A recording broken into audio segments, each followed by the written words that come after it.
Halo anak-anak ibu, apa kabar? Mudah-mudahan anak-anak ibu semuanya dalam keadaan sehat walafiat. Amin. Assalamualaikum warahmatullahi wabarakatuh. Berjumpa lagi dengan saya, Ibu Suryanti, dengan mata pelajaran PAI dan Budi Pekerti. Kali ini kita akan belajar dengan materi Kisah Keteladanan Luqman Al-Hakim. Baiklah anak-anak ibu, sebelum kita belajar, kita baca doa dulu yuk. Bismillahirrahmanirrahim. Rabbi zidni ilma warzuqni fahma. Artinya, ya Allah, tambahkanlah aku ilmu dan kefahaman yang sempurna. Amin. Adapun kompetensi dasar dari pembelajaran kita hari ini adalah memahami kisah keteladanan Luqman Al-Hakim. Anak-anak ibu yang soleh dan solehah, kita mulai yuk pelajaran kita mulai dengan materi kita, yaitu siapa Luqman Al-Hakim itu? Ayo anak-anak ibu, ada yang tahu nggak siapa Luqman Al-Hakim itu? Luqman adalah hamba Allah yang soleh. Ia tidak menerima kenabian, tetapi menjadi seorang ayah pilihan Allah Subhanahu wa Ta'ala. Dia berkebangsaan Habsyi, berasal dari kota Sudan. Pekerjaannya sebagai tukang kayu. Tubuhnya pendek. Dia memiliki kekuatan dan mendapat hikmah dari Allah Subhanahu wa Ta'ala. Sehingga nasihat yang disampaikan kepada anaknya diabadikan di dalam Al-Quran. Luqman adalah anak dari Baura bin Nahor bin Tareh. Pekerjaan Luqman pada awalnya adalah tukang kayu, tukang jahit, dan juga mengembala domba. Ia kemudian diangkat menjadi hakim. Luqman menikah dan dikaruniai banyak anak. Akan tetapi semua anaknya meninggal dunia ketika masih kecil. Semua itu ia terima dengan hati yang ikhlas, karena ia yakin dan sadar bahwa semua yang terjadi adalah atas kehendak Allah Subhanahu wa Ta'ala. Luqman banyak bersyukur, sebagaimana dijelaskan di dalam Al-Quran surat Luqman ayat 12 yang berbunyi, Bismillahirrahmanirrahim.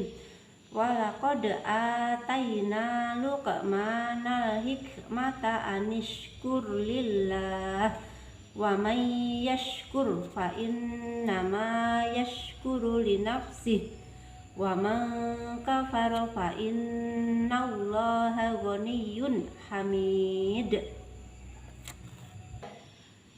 Artinya, dan sesungguhnya telah kami berikan hikmah kepada Luqman, yaitu bersyukurlah kepada Allah. Dan barang siapa yang bersyukur kepada Allah, maka sesungguhnya ia bersyukur untuk dirinya sendiri. Dan barang siapa yang tidak bersyukur, maka sesungguhnya Allah Maha Kaya lagi Maha Terpuji. Pelajaran yang dapat diambil dari Al-Quran surat Luqman ayat 12, yaitu Luqman adalah seorang hamba Allah yang telah dianugerahi hikmah, yaitu bersyukur. Syukur adalah berterima kasih kepada Allah atas segala nikmat yang diberikannya kepada kita, seperti tubuh yang sempurna, dapat melihat, mendengar, berbicara, berjalan, meraba, dan merasa. Kita dapat makan, dapat minum, memiliki tempat tinggal, pakaian, dapat belajar, serta memiliki iman dan Islam. Allah Subhanahu wa Ta'ala telah menganugerahi Luqman ketaatan beribadah kepada Allah, memiliki perasaan halus, akal pikiran, dan pengetahuan yang luas. Nasihat Luqman kepada anaknya, jangan musyrik atau menyekutukan Allah Subhanahu wa Ta'ala. Sebagaimana dijelaskan di dalam surat Luqman ayat 13 yang berbunyi, wa id qala Luqmanu libnihi wa huwa ya'izuhu ya bunayya la tusyrik billah innasyirka lazulmun azim. Artinya, dan ingatlah ketika Luqman berkata kepada anaknya di waktu ia memberi pelajaran kepadanya, hai anakku, janganlah kamu mempersekutukan Allah. Sesungguhnya mempersekutukan Allah adalah benar-benar kezaliman yang besar.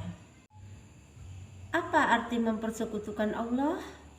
Mempersekutukan artinya menyerupakan sesuatu dengan Allah.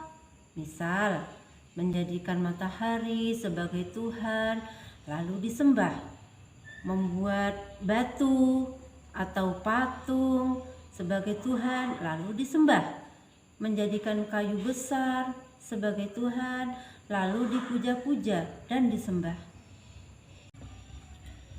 Jangan angkuh dan sombong. Sebagaimana dijelaskan di dalam surat Luqman ayat 18. Wala tuso'ir khaddaka linnasi wala tamshi fil ardi maraha innallaha la yuhibbu kulla mukhtalin fakhur. Artinya, dan janganlah kamu memalingkan mukamu dari manusia karena sombong, dan janganlah kamu berjalan di muka bumi dengan angkuh.